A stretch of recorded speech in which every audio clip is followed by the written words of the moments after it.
Hey guys, welcome to Ramya recipes Tamil. இன்னைக்கு நம்ம பார்க்க போற ரெசிபி தீபாவளி ஸ்பெஷல் காரா பூந்தி தான் ஃப்ரெண்ட்ஸ் பார்க்க போறோம். காரா பூந்தி இந்த மாதிரி நல்லா முத்து முத்தா வரதுக்கு வீடியோக்குள்ள நிறைய டிப்ஸ் அண்ட் ட்ரிக்ஸ் சொல்லியிருக்கேன். அதனால வீடியோவை ஸ்கிப் பண்ணாம பாருங்க. வீடியோக்குள்ள போகிறதுக்கு முன்னாடி ஒரு அன்பான வேண்டுகோள் ஃப்ரெண்ட்ஸ், நம்ம சேனலை சப்ஸ்கிரைப் பண்ணாத நண்பர்கள் சப்ஸ்கிரைப் பண்ணிக்கோங்க. இப்போ வாங்க இந்த காரா பூந்தி எப்படி செய்யலாம்னு பார்க்கலாம். ஃபர்ஸ்ட் நம்ம மாவு கரைச்சிக்கலாம். அதுக்கு ஒரு பவுல்ல 2 கப் அளவுக்கு கடலை மாவு சேர்த்துக்கலாம். நான் இன்னைக்கு வீட்டில் அரைச்ச கடலை மாவு யூஸ் பண்ணியிருக்கேன். நீங்கள் இதுக்கு பதிலாக கடையில் வாங்கின கடலை மாவு கூட யூஸ் பண்ணிக்கலாம். இப்போ இது கூடவே 2 டேபிள் ஸ்பூன் அளவுக்கு அரிசி மாவு சேர்த்துக்கலாம். 2 பிஞ்ச் பேக்கிங் சோடா, 1 பிஞ்ச் மஞ்சத்தூள் சேர்த்துக்கலாம். சேர்த்துட்டு இப்போ இது ஒரு வாட்டி நல்லா மிக்ஸ் பண்ணி விட்டுக்கலாம். அரிசி மாவு சேர்க்கும் போது காரா பூந்தி நல்லா கிறிஸ்பியாக வரும். ஃபர்ஸ்ட்டு நம்ம சேர்த்த பேக்கிங் சோடா, மஞ்சத்தூள் இது எல்லாமே மாவு கூட நல்லா மிக்ஸ் ஆகி வரணும். நம்ம அதுக்கப்புறமா தண்ணி சேர்த்துக்கலாம். பாருங்க, நல்லா மிக்ஸ் பண்ணியாச்சு. இப்போ இது கூடவே கொஞ்சம் கொஞ்சமாக தண்ணி சேர்த்து நல்லா மிக்ஸ் பண்ணிக்கலாம். தண்ணியை மொத்தமாக சேர்த்துறாதீங்க, இந்த மாதிரி கொஞ்சம் கொஞ்சமாக சேர்த்து மிக்ஸ் பண்ணிக்கோங்க. பாருங்க, மிக்ஸ் பண்ணியாச்சு. காரா பூந்திக்கு மாவு இந்த கன்சிஸ்டன்சியில் தான் இருக்கணும். மாவு ரொம்ப தண்ணியாகவும் இருக்கக்கூடாது, அதே சமயம் ரொம்ப கெட்டியாகவும் இருக்கக்கூடாது. மாவு ரொம்ப திக்காக இருந்ததுன்னா நம்ம எண்ணெயில் பூந்தி விடும்போது சப்ப சப்பையாக வரும். அதே சமயம் மாவு தண்ணியாக இருந்ததுன்னா பூந்தியில் வால் வாலாக வரும். இந்த மாதிரி நம்ம கரண்டியில் மிக்ஸ் பண்ணிவிட்டு அதை திருப்பி பார்க்கும்போது ஒரு தின் லேயராக ஃபார்ம் ஆயிருக்கணும். இப்போ காரா பூந்திக்கான மாவு சூப்பராக ரெடி ஆயிடுச்சு. இப்போ காரா பூந்தி பொரிக்கிறதுக்கு ஒரு கடாய் வச்சு எண்ணெய் ஊற்றிக்கலாம்.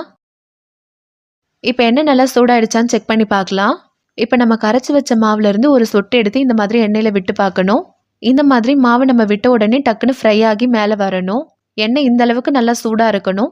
இப்போ எண்ணெய் கரெக்டான சூடில் இருக்குது. இப்போ நம்ம கரைச்சி வச்ச மாவுலேருந்து ஒரு கரண்டி எடுத்து பூந்தி கரண்டியில் ஊற்றிக்கலாம். நம்ம மாவு ஊற்றின உடனே அதுவே கொஞ்சம் கொஞ்சமாக விழும். நம்ம அதுக்கப்புறம் இந்த மாதிரி கரண்டி வச்சு தேய்ச்சி விடணும். ஒரு வாட்டி ஒரு கரண்டி மாவு மட்டும்தான் ஊற்றணும், நம்ம மேலே மேலே ஊற்றி தேய்க்கக்கூடாது. நான் இன்றைக்கி பூந்தி கரண்டியில் தான் பூந்தி பொரிக்க போகிறேன். இல்லைன்னா நீங்கள் இதுக்கு பதிலாக வீட்டில் இருக்கக்கூடிய கண்ணு கரண்டி இருக்கும், நீங்கள் அதை கூட யூஸ் பண்ணிக்கலாம். அதில் நிறைய மாவு ஊற்றி நம்மளால் பொரிக்க முடியாது, அதனால தான் நான் இன்றைக்கி பூந்தி கரண்டி எடுத்திருக்கேன். பாருங்கள், பூந்தி நல்லா முத்து முத்தாக வந்திருக்கு.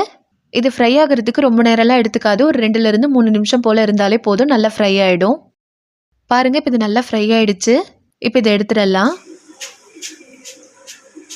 பாருங்கள், நல்லா கிறிஸ்பியாக இருக்குது. இப்போ இதே மாதிரி மீதி இருக்கிற மாவையும் பொரிச்சு எடுத்துக்கலாம்.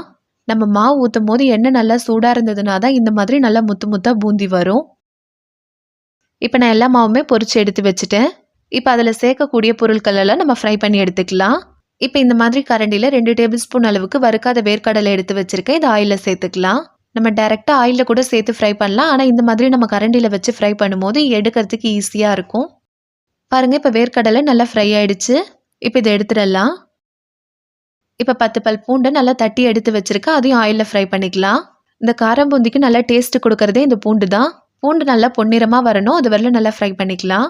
பாருங்கள், இப்போ பூண்டும் நல்லா ஃப்ரை ஆகிடுச்சு. இப்போ கருவேப்பிலையை ஃப்ரை பண்ணிக்கலாம். கருவேப்பிலையை ஆயிலில் சேர்க்கும் போது பார்த்து சேர்க்கணும், கையில் எண்ணெய் படுறதுக்கு நிறைய சான்ஸ் இருக்குது. இப்போ கருவேப்பிலையும் ஃப்ரை ஆகிடுச்சு. இப்போ இது வேறு ஒரு பிளேட்டுக்கு மாற்றிக்கலாம். இப்போ 10லேருந்து 15 போல் முந்திரியை சேர்த்து ஃப்ரை பண்ணிக்கலாம். முந்திரி சேர்க்கறது ஆப்ஷனல் தான், நீங்கள் விருப்பப்பட்டால் சேர்த்துக்கோங்க, இல்லைனா ஸ்கிப் பண்ணிடலாம். இப்போ எல்லாத்தையுமே ஃப்ரை பண்ணியாச்சு. இப்போ ஒன்றா சேர்த்து மிக்ஸ் பண்ண வேண்டியது தான். இப்போ காரா பூந்தியை ஒரு பவுலில் எடுத்து வச்சுருக்கேன். இப்போ அது கூடவே நம்ம ஃப்ரை பண்ண வேர்க்கடலை, பூண்டு, கருவேப்பிலையை சேர்த்துக்கலாம். 1/2 டேபிள் ஸ்பூன் மிளகாய்த்தூள், இதுக்கு தேவையான அளவு உப்பு சேர்த்துக்கலாம். கொஞ்சமாக பெருங்காயத்தூள் சேர்த்துக்கலாம்.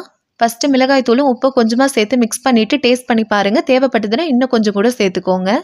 இப்போ இது எல்லாத்தையுமே சேர்த்தாச்சு. இதை நல்லா மிக்ஸ் பண்ணிக்கலாம். நம்ம கரண்டி வச்சு மிக்ஸ் பண்ணுறதை விட இந்த மாதிரி நம்ம குலுக்கி மிக்ஸ் பண்ணும்போது அது ஈவனாக நல்லா மிக்ஸ் ஆகி வரும்.